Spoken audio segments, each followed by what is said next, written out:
লালমনিরহাটের পাটগ্রাম উপজেলার বাউড়া ইউনিয়নের জমগ্রামের ষাটোর্ধ্ব আব্দুল মোমিন মিয়া এখনও ঘোড়া দিয়ে হাল ও মই চাষ করেন।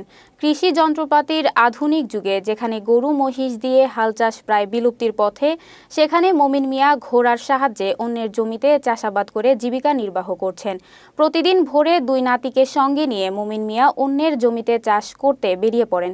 1 বিঘা জমি চাষ করতে পারিশ্রমিক পান 400 থেকে 500 টাকা। তবে আক্ষেপের সুরে মোমিন মিয়া জানান, অভাব অনটনের সংসারে কখনো কোনো সাহায্য পাননি। বাধ্য হয়ে ঘোড়া দিয়ে হাল চাষ করে কোনো রকম দিন পার করছেন।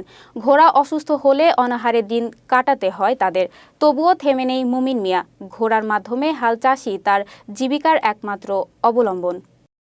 আমি দীর্ঘদিন ধরে দেখি মোমিন চাচা ঘোড়া দিয়ে হাল চাষ করে মই দেয় মানুষের, এবং ঘোড়ার গাড়ির মাধ্যমে বা মানুষের মালামাল বহন করে।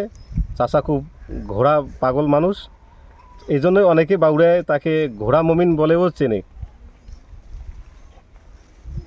সর্বশীল এটাই আমার এটা একটা ছোটো মোটো একটা আমার পুঁজি।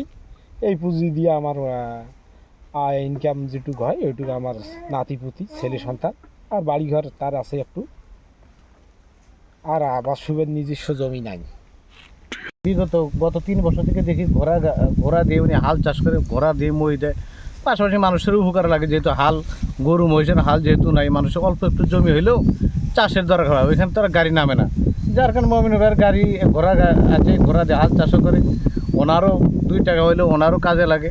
আর পাশাপাশি উনি দীর্ঘদিন থেকে এই রাস্তা দিয়ে ঘোড়া মালামাল আমাদের এলাকার যত ভুট্টা হোক, ধান হোক, গম হোক, এগুলো ভুট্টা টানাটানি করে এই তাগিদে ঘোড়া দিয়ে অন্যের জমিতে চাষাবাদ করে থাকেন বা জমিতে মই দিয়ে থাকেন।